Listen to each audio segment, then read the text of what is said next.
जी बिल्कुल, सारी रात चतराल में बारिश बरसने के बाद सुबह के टाइम बर्फबारी का सिलसिला शुरू हो चुका है। इस वक्त सूरत हाल ये है कि लोअर टॉप पे तकरीबन कोई 2 फुट बर्फबारी हो चुकी है और हदशा कि अगर बर्फबारी ज़्यादा होगी तो चतराल का ज़मीनी रास्ता मुल्क के दीगर हिस्सों से मुनक़ती हो जाएगा। इसी तरह वादी कैलाश के बम्बरेद, बिरीर, रंबूर और दीगर वहाँ भी काफ़ी बर्फबारी हो चुकी है, वहाँ भी रास्ते बंद होने वाले हैं। ज़्यादातर सयाह इस मौसम में स्नोफॉल देखने के लिए आते हैं, मगर खुशकिस्मती से लोअर टॉप का रास्ता अभी तक खुला है, लोग आते हैं। ताहम हुकाम बार बार ये लोगों को हिदायत जारी करते हैं कि वो स्नो चेन इस्तेमाल करें और जब लोअर टॉप पे सफ़र करें तो कोशिश करें कि वो पहाड़ के नीचे ज़्यादातर वो ना आए, क्योंकि अक्सर औकात ये होते हैं कि बर्फ़ानी तूदे भी गिर जाते हैं। मैं बताते चलूँ कि वादी कैलाश के अलावा मडगलश में भी बर्फबारी का सिलसिला जारी है। इसी तरह अपर चतराल के तिरिच, शंदूर, यारखून, कानखून, सूरलासपुर वगैरह वहाँ भी काफ़ी बर्फबारी हो रही है। मौसमियाती तब्दीली की वजह से चतराल जैसे ठंडे इलाके भी बुरी तरह मुतासर हो रहे हैं और काफ़ी अरसे के बाद मार्च के महीने में बर्फबारी हो रही है। मकामी जो माहिरीन हैं उनका कहना यह है कि जब नवंबर, दिसंबर या जनवरी में बर्फबारी होती है तो वो बर्फ़ जो है वो काफ़ी देर तक जमा रहते हैं, वो नहीं पिघलता और गर्मी के मौसम में वो बर्फ़ नीचे इलाकों के लिए पानी का बड़ा ज़हीरा बन जाता है। मगर अब चूँकि इस साल काफ़ी खुशहाली रही, काफ़ी 4-5 महीने बारिश नहीं हुई, बर्फबारी भी नहीं हुई और ये तकरीबन दूसरी बार बर्फबारी हो रही है, तो इससे ये भी खदशा है कि ये बर्फ़ जल्दी पिघल जाएगा। ताहम जो ज़मींदार लोग हैं वो इससे काफ़ी खुश हैं, क्योंकि जो ललमी ज़मीनें हैं, बारानी ज़मीनें जहाँ पे नहरी पानी नहीं पहुँचती, तो ये बर्फ़ उस पानी उस ज़मीन के लिए पानी और आपाशी का ज़रिया बन जाते हैं। ज़मींदार लोग उससे अपनी ज़मीनों को काश्त करके सैराब कराते हैं। वादी कैलाश के जो आखिरी गांव है मडगलश में भी अक्सर स्नो स्कीइंग किया जाता है और वादी कैलाश के जो आखिरी गांव है शेखानंद है, वहाँ भी चूँकि मडगलश और वादी कैलाश दोनों लोअर चतराल में आते हैं और ये तासीरी दरोश के साथ जो मडगलश का इलाका है वहाँ पे बहुत ज़्यादा बर्फ़ पड़ती है और वहाँ पे हर साल स्नो स्कीइंग जो है बर्फ़ पे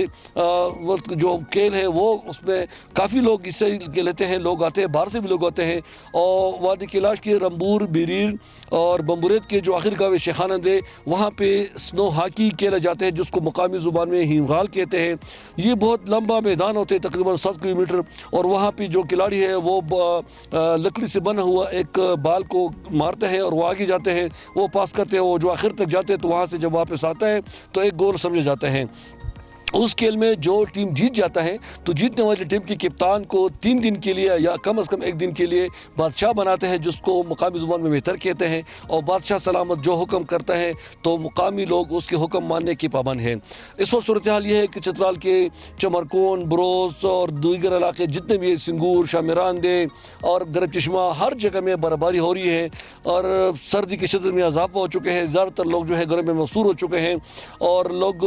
ट्रैफिक बहुत कम है, सड़कों पे बाज़ारों में रश न देखने के बराबर हैं, मगर बच्चे लोग खुश हैं, वो इससे खेलते हैं और ज़मींदार तब कभी खुश है क्योंकि इस बर्फ़ को वो अल्लाह का रहमत समझते हैं, क्योंकि तवील खुशहाली के बाद लोगों दुआएं मांगते थे कि बारिश और बर्फबारी हो जाए। तो मैं बताते चलूँ कि इस वक्त सर्दी की शिद्दत में बहुत इजाफा हो चुका है और लोग अगर मेरे कैमरामैन दिखा सकें तो इस बर्फ़ में चलने के लिए ख़ास किस्म के जो बूट हैं जो स्लिप नहीं करते, फिसल नहीं थे, वो मोज़े इस्तेमाल करते हैं ताकि वो गिरने से बच जाए।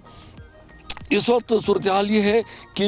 बिजली की आंख मचूली की वजह से भी लोग तंग हैं। ताहम यहाँ की जो लोग हैं वो ये मुतालबा करते हैं कि चतराल में चूँकि 107 मेगावाट बिजली घर बन चुका है तो लोगों को अगर सस्ती बिजली फराहम की जाए सस्ते नर्ख पे, कम रेट पे, तो लोग खाना पकाने के लिए और ख़ुद को गर्म रखने के लिए, सर्दी से बचाने के लिए बिजली के हीटर इस्तेमाल करेंगे। इससे वो जंगल की लकड़ी नहीं काटेंगे और जब जंगलात पर बोझ कम होगा तो यहाँ के जो इलाके हैं वो भी मौसमियाती तब्दीली के मनफी असरात से बच सकेंगे। इसी तरह यहाँ पे एक गैस प्लांट भी लाया गया था, मगर बदकिस्मती से गुज़श्ता हुकूमत ने उस गैस प्लांट को कैंसिल करके गिलगित मुंतकिल किया। तो ये लोग मुतालबा करते हैं कि चतराल जैसे जो सियाहती ज़िला है यहाँ पे हर साल हज़ारों की तादाद में सयाह आता है, मगर मौसमियाती तब्दीली की वजह से ये इलाके भी बुरी तरह मुतासर हो रहे हैं। तो यहाँ पे अगर गैस प्लांट दोबारा लाया जाए तो लोग गैस हीटर इस्तेमाल करेंगे और जब जंगलात पर बोझ कम होगा तो जंगल ज़्यादा होगा। जंगल ज़्यादा होने की 2 फ़वाइद है, एक तो ये कि मौसमियाती तब्दीली पर उसकी मस्बत असरात होते हैं, दूसरा उसकी खूबसूरती है। ہیں. اور تیسرا اس کو جو بڑا ہے وجہ ہے جو نان ٹمبر فارسٹ ہے,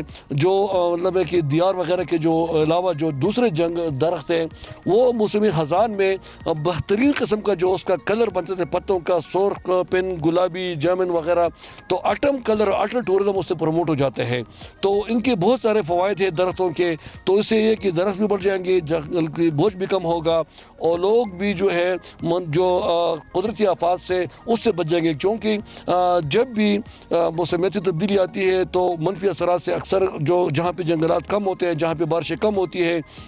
درخت نہ ہونے کی وجہ سے اکثر جو سیلاب آتے ہیں تو اس کا سپیڈ بہت زیادہ ہو جاتے ہیں. اور یہ جو درخت ہیں یہ ایک قدرتی چیک ڈیم کی طور پہ کام کرتے ہیں, اور جب سیلاب آتی ہے تو اس کا جو سپیڈ ہے, جو اس کا رفتار ہے وہ کم کرتے ہیں. تو جتنا سیلاب کا رفتار کم ہوگا اس کا نقصان کم سے کم ہوگا, جو سپیڈ زیادہ ہوگا تو اس کا شرح زیادہ ہوگا. تو اس وقت صورتحال یہ ہے کہ چترال کے تمام طول و عرض میں برفباری ہو رہی ہے, پہاڑوں پہ کافی برف جم چکی ہے, زمین پہ بھی تقریباً کوئی 2 سے 3-4 انچ برف جم چکی ہے, اور بچے لوگ اس میں کھیلتے ہیں, لوگ خوش ہیں. مگر زیادہ تر جو لوگ ہیں وہ گرم میں مصروف ہے کیونکہ سردی بہت زیادہ ہے اور درجہ حرارت جو ہے نقطہ انجماد سے نیچے گر چکا ہے. موسم کا حال بتانے والوں کا کہنا ہے کہ پیر کے دن تک برفباری کا سلسلہ جاری رہنے کا امکان ہے. جی.